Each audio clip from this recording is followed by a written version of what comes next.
Throughout history, epidemics have always been one of the most threatening issues that constantly affect human race. Some scientists even predict that a great global pandemic will halt humanity in the next 20 to 30 years. Our visualization system uses a storytelling method to help people walk through the epidemic history before learning about details about major worldwide infectious diseases in the 21st century. By presenting a brief introduction and key numbers about epidemics at the very beginning, the journey to explore our visualization system begins. People are dying from various kinds of epidemics every day, and there are thousands of infectious diseases in the world. They have different pathogen types, modes of transmission, and different case fatality rates. There are over 30 diseases on this page, and we mainly use two sorting buttons on the left to provide simple directions. Users can sort these dots by case fatality rate in order to understand what diseases are the most dangerous ones. Also, people will know about different transmission modes. By learning this, ordinary people can get more familiar with basic hygienic knowledge and take precautions because all those diseases have seriously affected people across the world. As users scroll down, they can see significant historical pandemic breakouts before 21st century. Colors represent different diseases, while the size represent the fatality cases. If you hover upon the circles, you will discover where a certain epidemic took place and how many deaths it has caused. Up till now, non-expert users are expected to pick up background knowledge about epidemics and have realized the importance of learning about it. Even in 21st century, we have experienced diseases that deprived many people's life within a short period of time. Users will firstly get an overview of the four major epidemic breakouts from 2000 till now. There is a horizontal timeline below the world map. Users can determine the range of it to focus on a certain period. The center world map helps to show the total infected cases of each disease in different regions, so users can get a general sense of geographical distribution of each disease.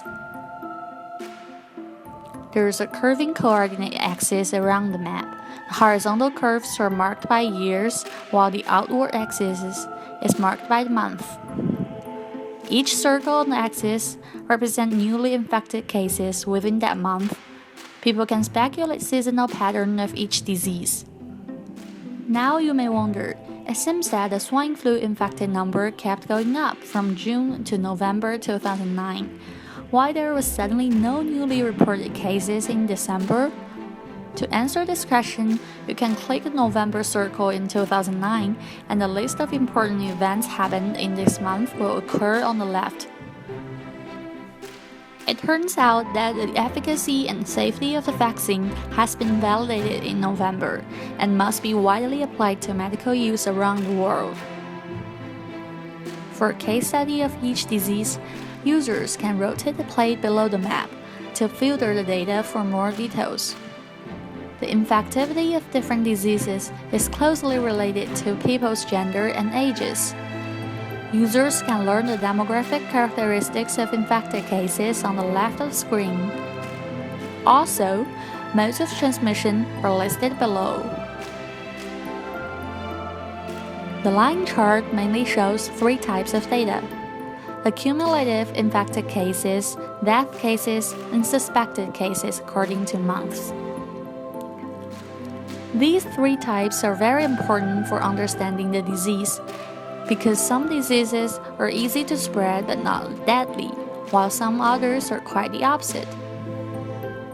If users want to see the trend more clearly, they can adjust the slider next to the timeline to change scale of the axis.